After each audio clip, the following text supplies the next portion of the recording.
shadows and secrets, friendships forgotten and found again. Ever wondered if you could trust your own memories? Get ready for a story that twists and turns, blurring the lines between good and evil, and revealing a truth you won't expect. Plus, we're unlocking some powerful English words that will supercharge your vocabulary. Welcome to the MA English channel. We're all about mastering English through epic stories and cool chats perfect for leveling up your language game. I'm Sam, your storyteller, and I'm pumped you're here.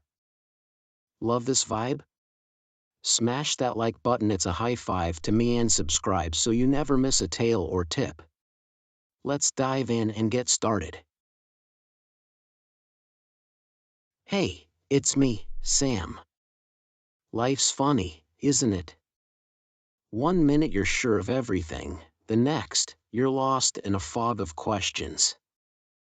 That's how it started for me, a day so peculiar I couldn't tell friend from foe. I was walking home through the park when I saw him, a guy in a dark coat, sitting on a bench, staring at me. His eyes were sharp, like he knew me. I averted my gaze, pretending not to notice, but my gut churned. Was he trouble? Or just some lonely soul? I couldn't discern the truth. Then he stood up and called my name, my full name, Samuel Carter. How did he know me? My mind raced. I'd never seen him before, yet he spoke with a fervor that felt oddly familiar. You don't remember, he said, his voice low and rough. But you will. I froze. Was he a thief? A vindictive old enemy? Or something worse? He tossed a small, worn photo at my feet, a picture of me as a kid, laughing with a boy who looked just like him. My heart plummeted. Good or evil, I couldn't tell, but this guy wasn't leaving me alone.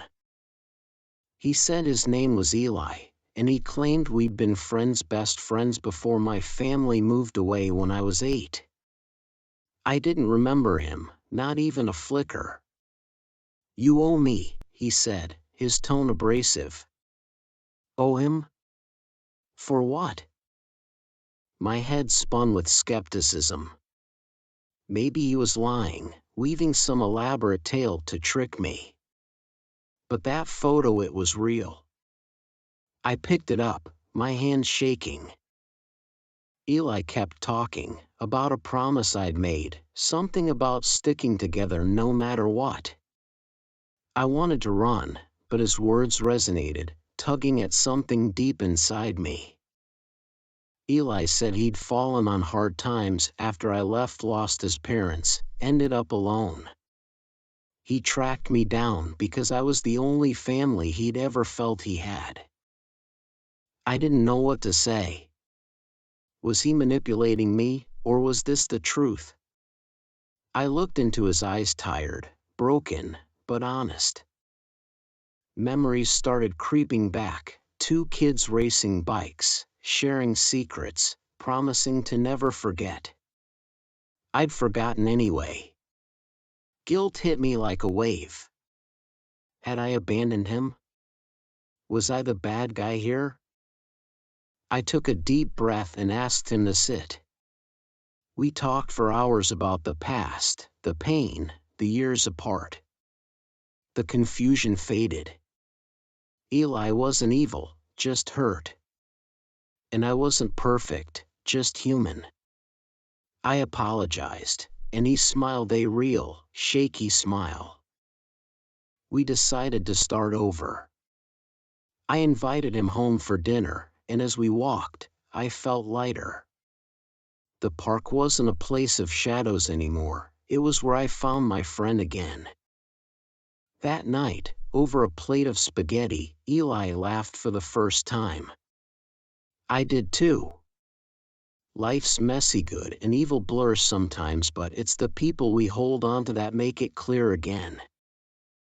I learned promises matter, even the ones we forget. And second chances? They're worth giving. So, yeah, I almost walked away from Eli that day. I'm glad I didn't. Turns out, the peculiar stranger on the bench was the family I didn't know I'd lost, and now I've got him back.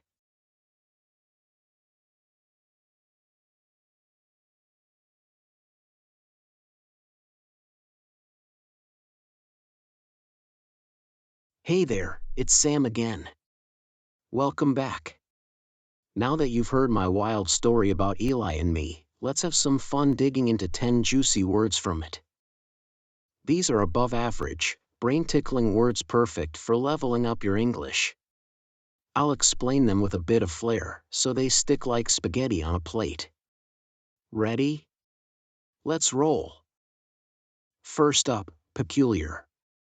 I said that day was so peculiar, I couldn't figure out what was what.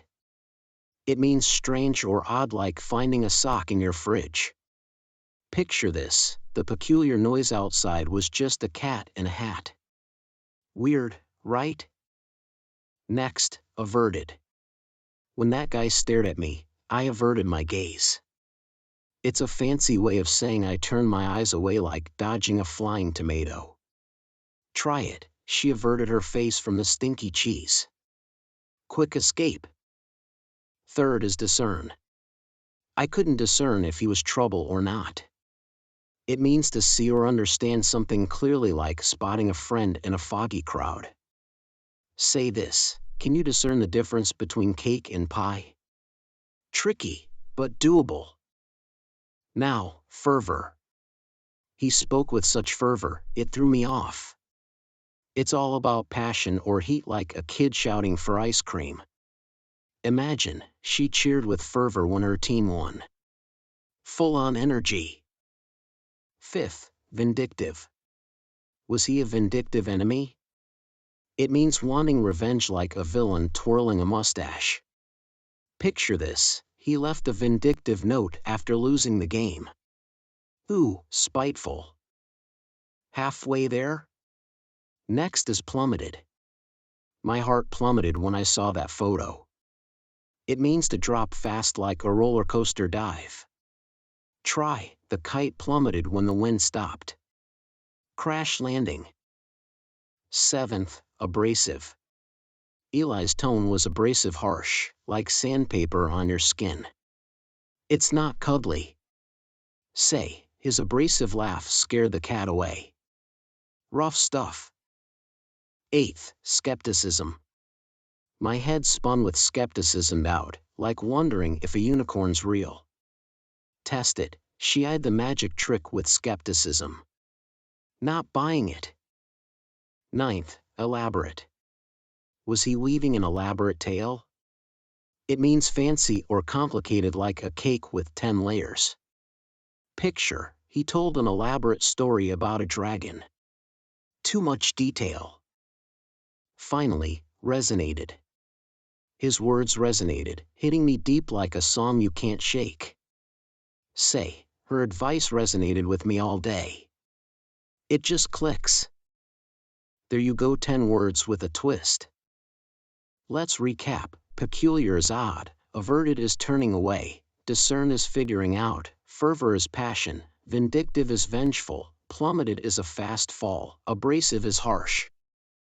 Skepticism is doubt, elaborate is fancy, and resonated is a deep echo. Try them out, maybe over spaghetti with a friend.